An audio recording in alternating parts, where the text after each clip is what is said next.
Our Bible reading this morning is taken from Ephesians chapter 5, and we're going through the book of Ephesians, and we've come to this section now, and so I'm going to read to you from chapter 5, starting in verse 21, where it states this.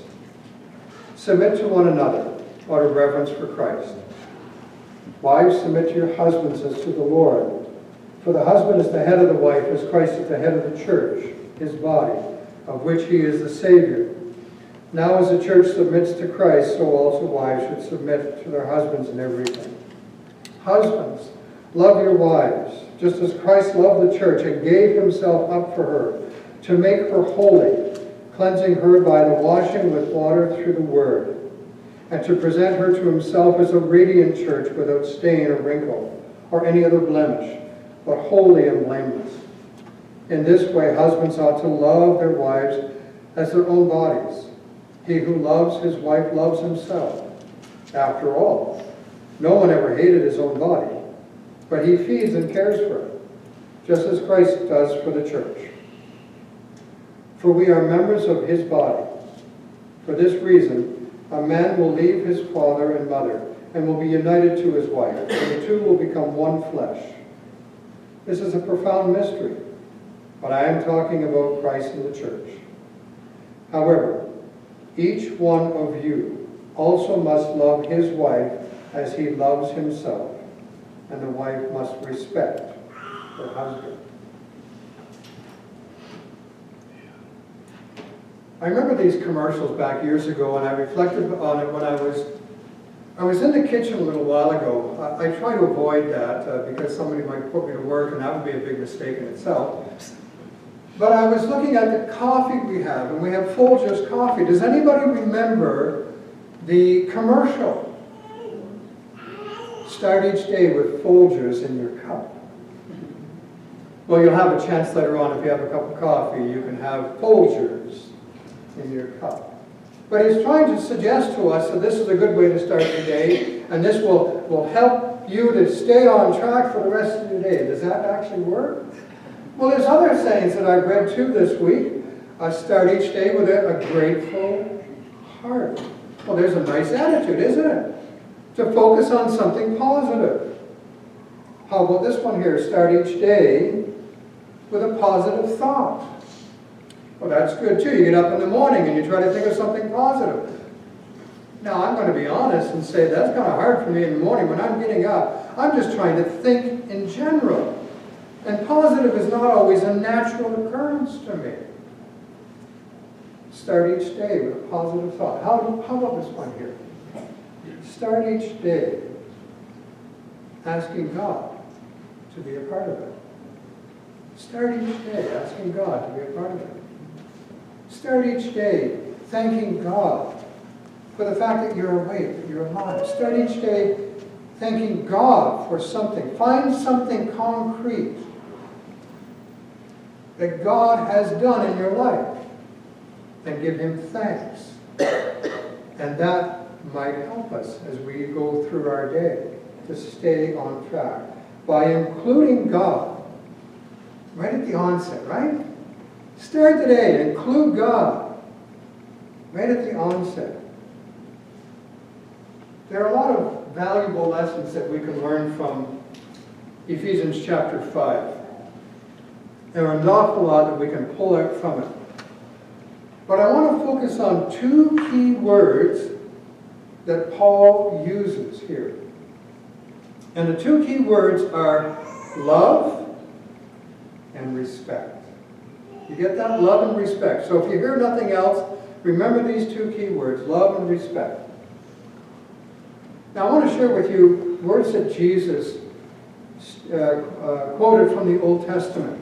And they're actually in Ephesians chapter 5. And I want you to understand that Jesus quoted these words from the Old Testament, which means that once again he brings forward the Old Testament. He said these words are valid for us. He said, haven't you not heard, in Matthew chapter 19 and verse 4, that at the beginning the Creator made them male and female? And he said, for this reason a man will leave his father and his mother and be united to his wife, and the two will become one flesh. So they are no longer two, but one flesh. Therefore, What God has joined together, that no one separate. Now there's a reason why Paul is mentioning this, and a reason why Jesus brought this out, is because they had forgotten the teachings of God. They had forgotten to apply the teachings of God in regards to these terms, love and respect. And they had forgotten to show love and respect to one another. Now let me make a statement right off the bat that might not come as a surprise.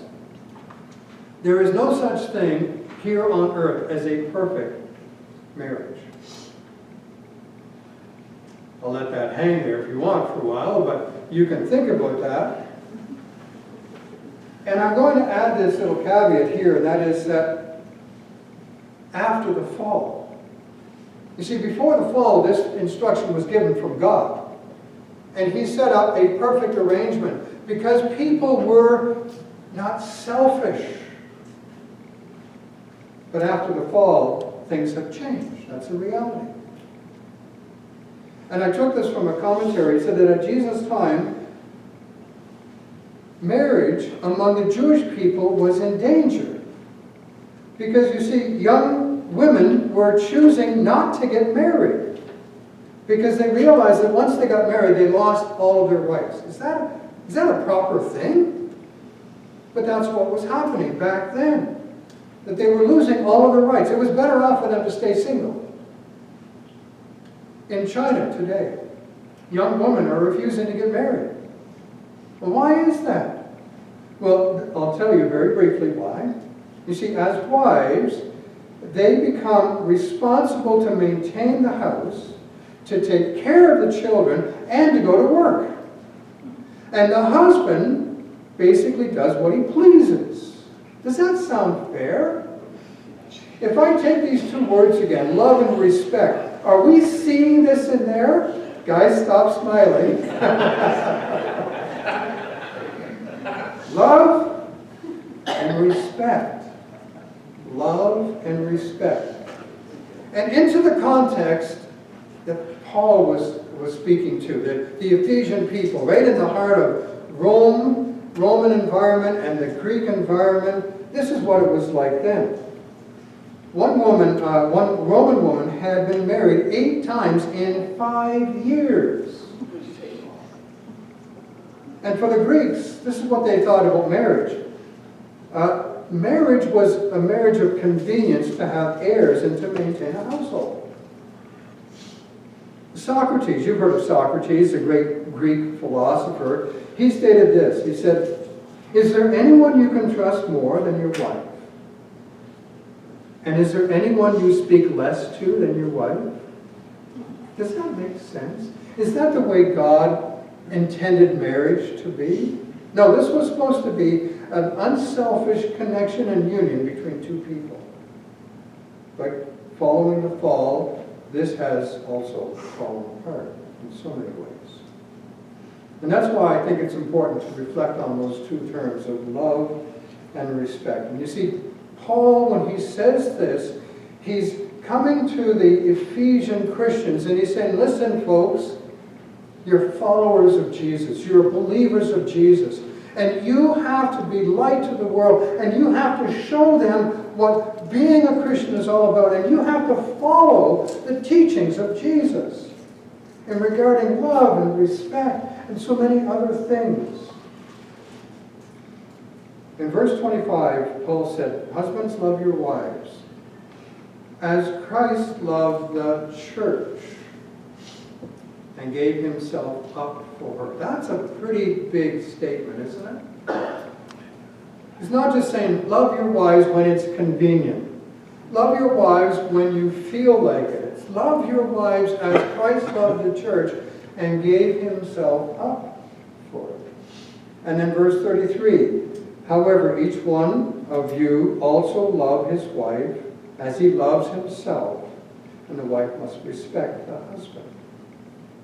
So Paul is reminding people very clearly, you live the teachings of the Bible. You live the teachings of Jesus. You live according according to a different code of ethics, according to a different moral and value ethics. You live according to the values and the ethics that God has established for us in regards to treating other people with sacrificial love and sacrificial respect. See, love and respect are all about valuing other people, right? We are seeing other people as Jesus would see other people. And we value them, and we appreciate them, and we love them, and we show that love to them. Respect is a cornerstone of any healthy relationship. And let me state this here. You don't have to agree with someone to show them respect. Isn't that true? We are allowed to hold to our beliefs and to hold firmly to our beliefs and to not let them go. And in that regard, if we encounter somebody who doesn't agree with us and we don't agree with them, we don't have to agree with them to love them, do we? We don't have to agree with them to show them respect.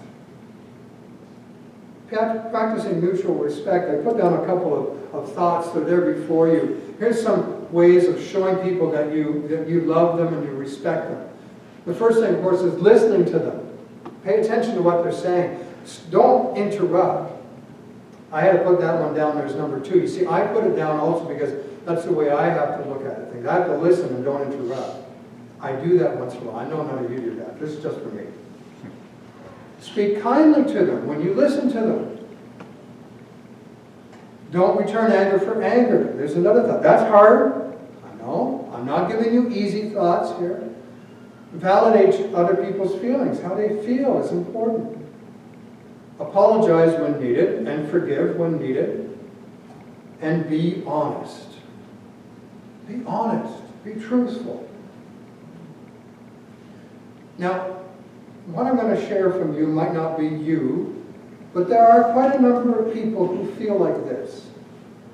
You know, it's one thing being unselfish in a relationship. That's all good and fine and dandy. But what about the other person? I'm not getting what I want. I'm not getting what I need. And so how far do I have to take being unselfish? Now, I know that's not your thoughts this morning. I'm going to be unselfish, that's fine and dandy, but I want something in return. I want them to change. I want them to be more unselfish. You know, in essence, I'm going to call a spade a spade. This is a selfish attitude as well. This is, I want them to change. What are we saying? In essence, we're saying, I want them to change to be more like I want them to be. Isn't that right? Now listen to this statement by Warren Wiersbe. He stated, the root of all marital problems is sin, and the root of all sin is selfishness. And so, women, may I suggest that sometimes you look at us with our few flaws, and I'm saying that because I don't want to stand here just laying it all out before you, but you might think, let us make man in our image. And guys, we might look at women and we might think, well, let's make them into what we feel they ought to be. Does that sound selfish at all to you? See, both of these attitudes are very selfish. But they also might be a genuine desire within that context to see the other person grow and mature and change because they need to grow. It also might reflect the fact that they're living in a difficult situation because they're living with a person who's very selfish. Nonetheless, to change somebody into our image, do you know what we're talking about here? Now, I'm going to give you some words from the Bible. These are words from the Bible. If you don't like them, take it up with the author. If we want to change somebody into our image, this is what we have to think about. We have to consider what is our true nature. Now, I'm going to quote from Galatians chapter 5. Most of you would like me to start in verse 22, but I'm not. I'm starting, as you can see, in verse 19. Our nature, human nature. The acts of the flesh are obvious. Sexual immorality, impurity, debauchery, which means corruption, idolatry and witchcraft, hatred, discord, jealousy, fits of rage, selfish ambition, dissension, factions and envy, drunkenness, orgies, and the like. I warn you, as I did before, that those who live like this will not inherit the kingdom of God. Now you might look at that and you might say, hey, wait a minute, that's not me. I am not at all like that. I am a Christian. God is working in my life. I am not at all like that. Let's continue, okay? So I'm now going to talk, I'm going to give you the words of Jesus from Mark chapter 7, verse 21. For from within, out of the heart of a man, come evil thoughts, sexual immorality, theft, murder, adultery, covetousness, wickedness, deceit, sensuality, envy, slander, pride, foolishness. All these evil things come from within, and they defile a person. And again, you might say, I'm not that bad. But these are the words of Jesus. Then let me give you the words of the Apostle John in chapter 1, verse 8, when he says, if we have no sins, we deceive ourselves, and the truth is not in us. What I'm saying is this. If we want to change people, we give them to God, and we allow God to do the changing. And that person then has to choose, right? We can't choose them. We can't even make them choose. We can't force somebody. We can't nag somebody to change. Only God can convict the heart, and they will change because they're allowing God to work in their lives. We can't do it for them. And that can be frustrating beyond measure. But we have to give them to God and allow God to change them. In Genesis chapter 1 and verse 26, it says, then God said, let us make mankind in our image, in our likeness. The best person to shape anybody, the best person to mold anybody is God. And then we can bring in Galatians chapter 5, verse 22, where it says, but the fruit of the Spirit, which is God's nature, right, is love, joy, peace, patience, kindness, goodness, faithfulness, gentleness, and self-control. Against such things there is no law. That's the nature of God. And that's what we want to see grow in our lives as well as in the lives of others. We can't change people. We can only allow God. So how can we allow God to work in other people's lives? Now getting back to this word, respect and love. Respect and love. And I'm going to add one word to it as well, too, and that comes from what Paul was teaching a little bit earlier on in Ephesians chapter 4 and verse 15, where he said this. And listen carefully to these words, because this is what we're talking about this morning. Instead, speaking the truth in love, we will grow to become in every respect a mature body of Him who is the head, that is Christ. Get it?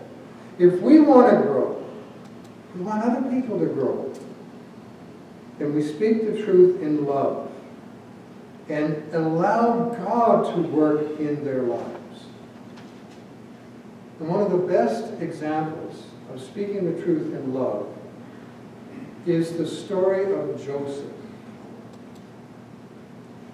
Joseph and the beautifully ornamented coat. Now you notice the word I used there, beautifully ornamented or beautifully ornamental coat.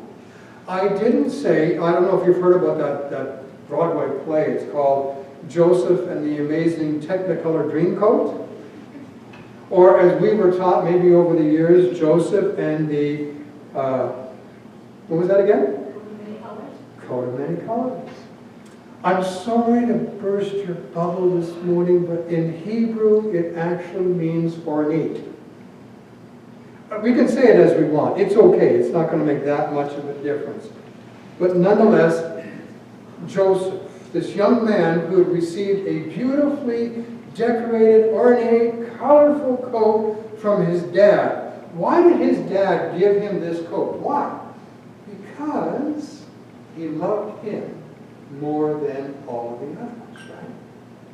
So we're going to we're going to create in our mind a bit of an image of what Joseph is like. So Joseph is his dad's favorite. And Joseph, described in the Bible, Joseph is described as being very fit and very handsome. So he's his dad's favorite, he's good looking, he's younger than the rest of his brothers except for Benjamin. He doesn't have to work out in the field, so he's got these nice soft hands. And he gets these special dreams, how everything is going to be bowing down to him. How do you think he feels about himself? Am I allowed to summarize this in one simple word? Selfish. Proud. Now I want you to picture this scene. I want you to picture Joseph is going to go and talk to his brothers. Now his dad sends him to go and find his brothers, right? And he says, go to Shechem where they are. So what is he doing? He's checking up on them, right? But they're not in Shechem. They're in a place called Dothan. Now Shechem is very close, and so Jacob feels comfortable sending Joseph off just to this place here, a few miles away, checking your brothers. But he doesn't want him to go too far because this is one of his favorite boys. But the other boys have decided to go further. Why did they decide to go further? Well, I thought maybe it was for grazing, or maybe they're all talking together going, let's get away from here for a while. We don't want to be near our dad. We don't want to be near Joseph. We know he's going to send him to check on us.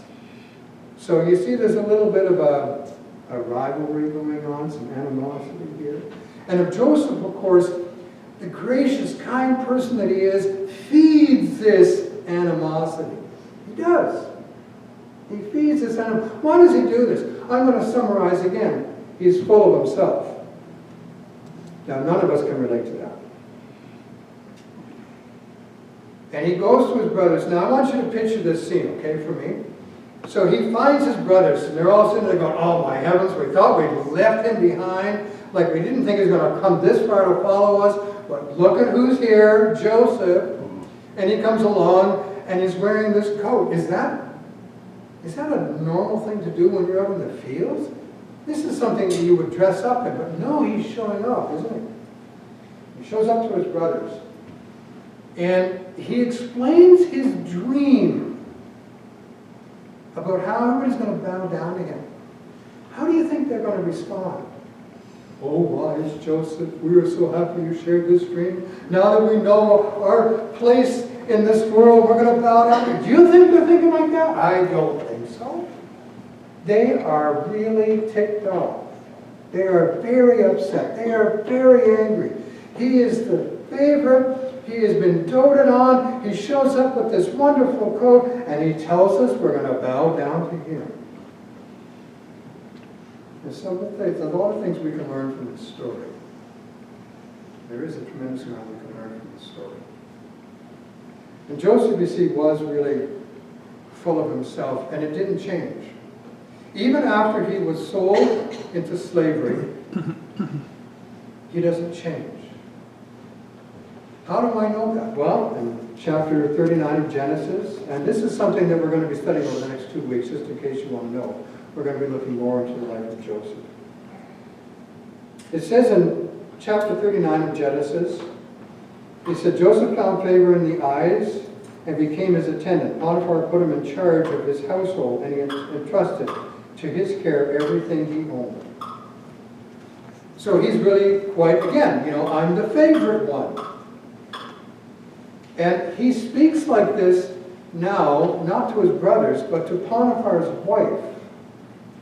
You ever thought about it like this? So Joseph is talking to Potiphar's wife, and this is what he says. He says, no one is greater in this household than Potiphar and me. Than me. He says this, and this is Genesis chapter 39 and verse 8 and 9. My master does not concern himself with anything in this house except, because everything he owns, he has entrusted into my care. No one, listen carefully to this, no one is greater in this house than me. And he's saying that to his wife, Potiphar's wife. So when I read this through and I really looked at it and I thought, his integrity and vanity ended him up in prison. Because he's taking his vanity with him when he goes in prison. Now I want us to stop and reflect on one thing here from two things actually. Number one, when God wants to accomplish something, nothing's going to stand in his way, okay? No. So when we see how Joseph went to Shechem to check on his brothers and they weren't there. Now, what would have normally happened is he'd be standing around going, like, where are they? Where is it? I should be able to see them. There's a big flock and all these brothers. But it just so happens that somebody's walking along and Joseph goes, hey, I'm looking for my brothers and all of their flocks. And the guy goes, yeah, guess what? I was talking to them the other day. They went down to Dothan. You can find them down there. I didn't say Dothan. I said Dothan. Okay? So off Joseph goes down to Dothan to find his brothers. And when he's there, of course, they throw him into the well, and they're going to kill him. But it just so happens that these Midianite merchants who are traveling to Egypt come along. And they go, hey, wait a minute, guys, let's make some money here. And they sell them to the merchants who just so happen to going to Egypt where God intended Joseph to be, right? So the first thing to remember is this. When it comes to God wanting to accomplish something in our lives, nothing will stand in its way except us. And he can organize and orchestrate things to bless us. And then the second thing is this.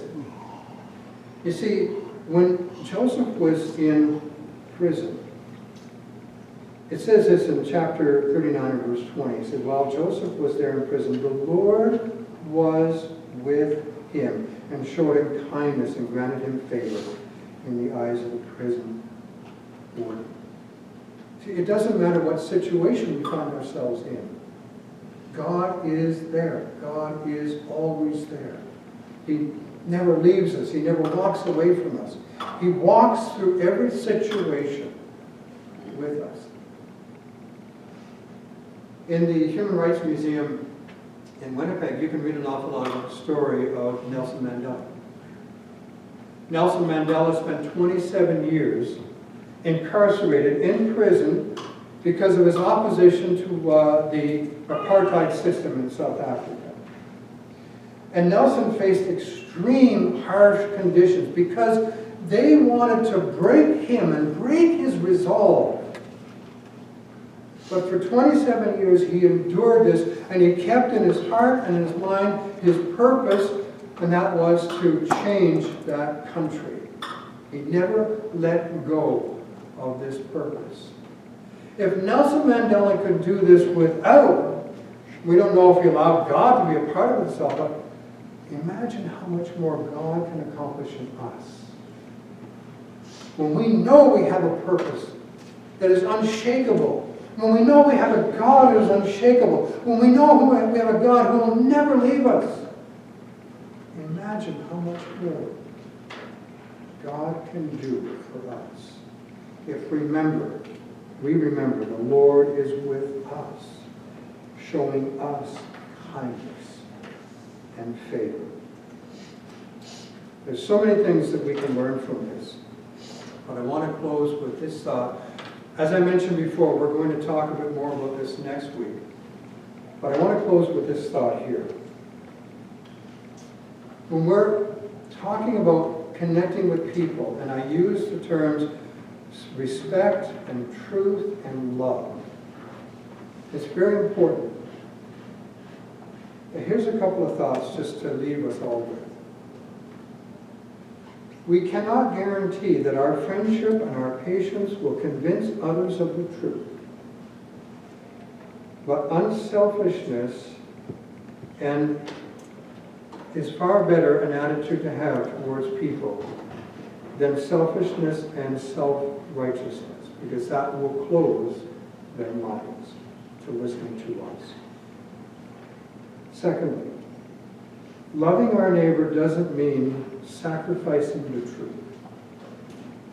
It doesn't mean that we sacrifice the truth. Loving our neighbor doesn't mean sacrificing our personal convictions. We don't give up on our personal convictions. Loving our neighbor means that we hold to the truth and we hold to our convictions. Love means prayerfully extending respect, empathy, patience, compassion to others equally. We must, as believers, live like Jesus and love others the way Jesus loved us.